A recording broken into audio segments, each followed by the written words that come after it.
Boys, mayong hapon sa tanan. Ari kita sa Radre sa Silyon. Lapit na din siya sa Barangay Hall. Kaya tanawan ninyo ang view, tanawan ninyo ha. Kaya ari sa Radre ato mayor sa ining sticky na amin siyang sticky Silyon mga ka-birds niya. Lapit din siya sa Barangay Hall. So 1 year naman.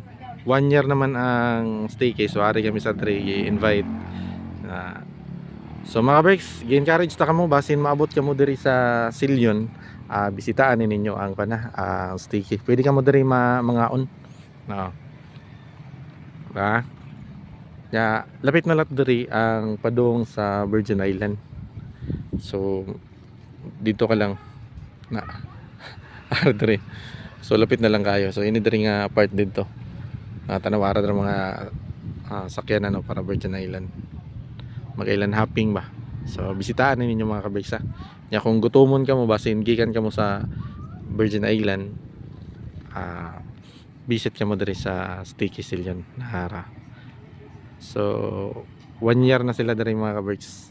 So ato ni suportaran ang aton nga lokal sa diri sa Barangay Silyon. Okay, dali na taman mga kabigs and God bless tanan.